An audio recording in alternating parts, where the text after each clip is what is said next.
demonstrating the power supply. We've got a power supply hooked to a 100 ohm resistor, 5 volts. So I'm going to turn the output on. It's reading 5 volts, about 50 milliamps is what's expected. I'll adjust the voltage to 2.5.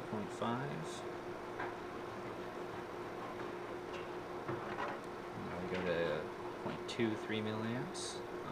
Now I'm going to adjust the current. I'm going to set the current maximum to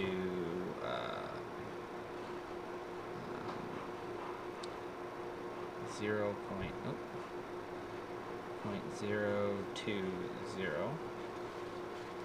Okay, and now we are registering a current fault because I am pulling more current than the allowable current that I set. Okay, here we have a frequency generator set up to do a sine wave, which we're reading on the oscilloscope.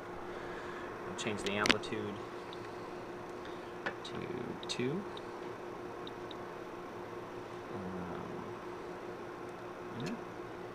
Now we've doubled our amplitude.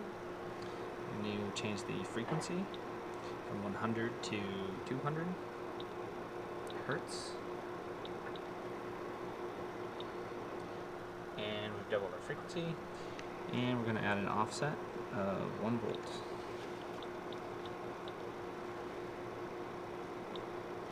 And now we've offset it. And frequency of a waveform, we use the cursor functions on the oscilloscope. You can see without the measuring tools. We could use the measuring tools, but we're going to use the cursor functions. So we've set cursors for horizontal and vertical. So to find the frequency, we set the vertical cursors at the peaks of the waveforms. This gives us a delta t of 10 milliseconds. 1 over 10 milliseconds is 100 hertz, which you can see here. Then we switch our cursors to the vertical cursors, or the horizontal cursors, and then this will give us a delta t of 2 volts, which is what we expect. Show how to change the gain on the oscilloscope probe. We're set up at 10K right now, and we're reading a maximum of 2 volts. So I'm going to change it to 1K. See our signal went wild, so we got to adjust the probe attenuation by changing this to 1x. And then our scale is off. And we're right back to where we need to be. To measure resistance, we usually start at a fairly high setting, higher than we think the resistance is, and we'll test it. And I know this is about a 100 ohm resistor, so I'm going to actually turn this down to 200 ohms and put a probe on each side. It's hard to do when holding the camera, but I will do my best.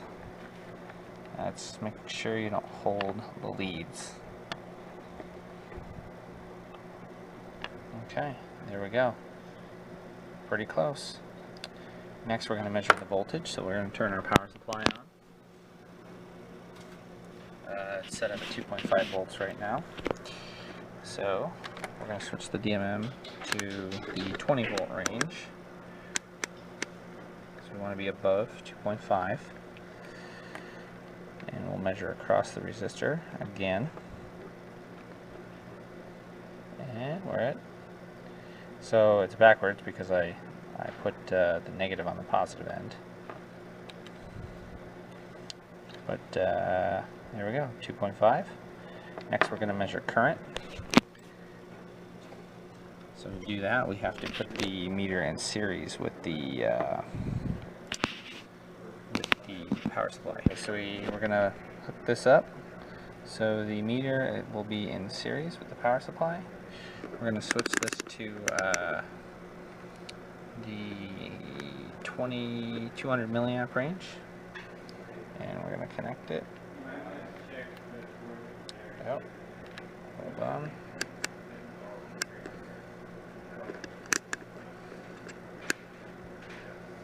We have to adjust our leads. We have the meter hooked up. We've got it on milliamps in common. We've got it on 200 milliamps. We expect to be about 25 milliamps. And we're going to connect the resistor in series with the meter. We're reading 25 milliamps. Okay.